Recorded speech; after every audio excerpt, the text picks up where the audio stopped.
This letter was found in a soldier's pocket. After he died in Vietnam, he never sent it. His family never read it. And for 50 years, his words stayed buried until a stranger opened the envelope and changed everything. In war, some soldiers die with rifles in their hands. Others die with letters in their hearts. This is the story of one letter, never mailed. One promise, never heard. And one family who waited 50 years to hear it. His name was James Jimmy Walker. He was 19. He loved bluegrass music, fixing old radios, and his little sister's drawings. And on the night before he died in Vietnam, he wrote a letter he never sent.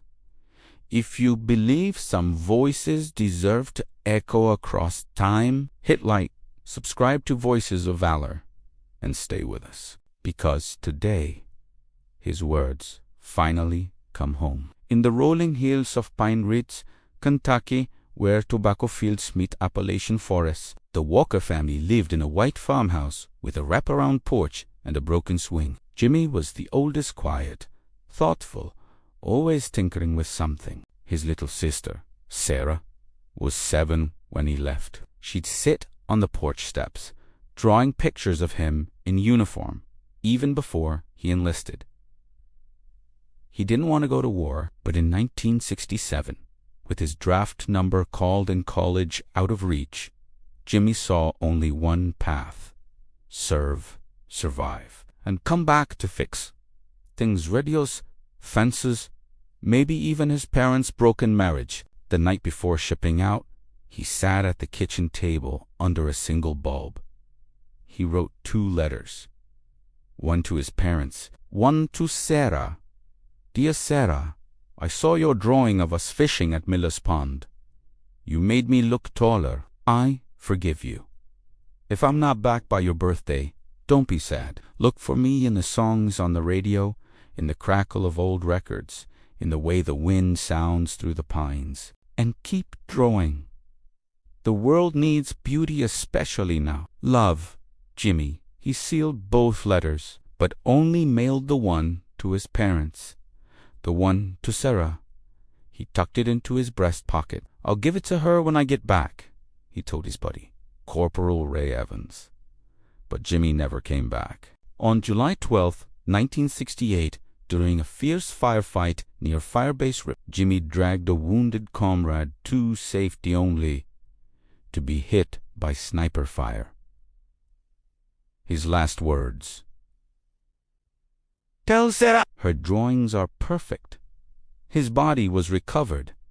His duffel bag returned home. But the letter to Sarah? Still in his pocket. His mother found it weeks later, but couldn't bring herself to open it. "It's his last words to her," she whispered. "She's too young to carry that weight." So she placed it in a cedar chest and locked it away. Sarah Walker grew up, became a school teacher, married, had a daughter, Emily, who inherited her love of art. The cedar chest stayed in the attic untouched, unspoken of. Meanwhile, in Lexington, high school history teacher Elena Ruiz was cleaning out her grandfather's house after his passing. Sergeant Manuel Ruiz had served in Coryand in 1969. He'd been stationed at Fort Knox, where he met Thomas Walker, Jimmy's father, during a veterans support group. Among old medals and photos, Elena found a box labeled "For Sarah Walker, when she's ready." Inside, Jimmy's unopened letter, and a note from Thomas Manuel: "If I'm gone before she is, give this to Sarah. She needs to know her brother saw her future, even in hell." Elena's hands trembled. She knew Sarah Walker, her best student, Emily's art teacher, had just won a national contest with a painting called "The Girl Who Shared Her Rice."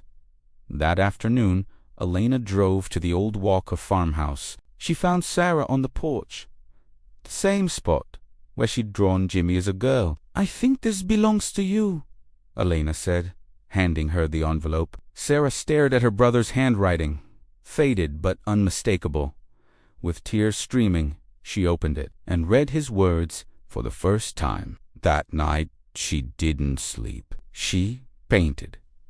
By dawn, she'd created the promise kept, Jimmy kneeling in the rain, handing a sketchbook to a Vietnamese girl while, in the background, an older Sarah hangs that same sketch in a museum wall filled with children's art from war zones. Sarah submitted the painting to the National Veterans Art Museum in Chicago. It was displayed in 2020 and went viral. News outlets called veterans reached out. One man, Ray Evans, now 78, saw the story and drove 12 hours to Pine Ridge. "I was with him when he died," Ray told Sarah, voice cracking. "He kept your drawing in his helmet liner, said it kept him calm." Inspired, Sarah launched the Unsent Letter Project, a nonprofit that collects unopened letters from veterans' families, scans them, and shares them with permission to honor their voices. In 2023, on Veterans Day, she stood at the Vietnam Veterans Memorial in Washington, D.C. Before a crowd of thousands, she held Jimmy's original letter and read it aloud. "Tell Sarah to keep drawing.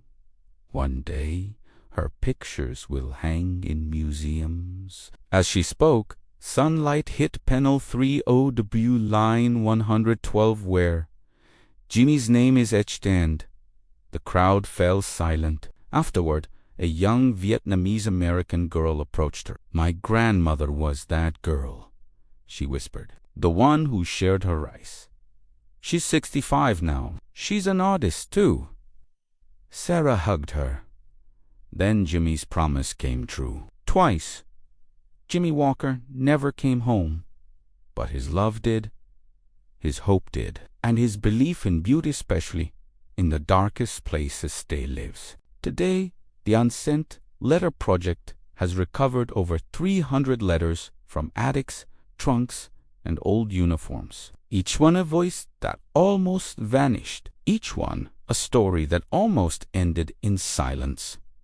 If this story moved you, if it reminded you of a letter you never sent, or words you never heard, please hit like, subscribe to Voices of Valor, and share this video, because history isn't just about battles. It's about the quiet promises we keep long after the war is over, and no American voice will ever be forgotten.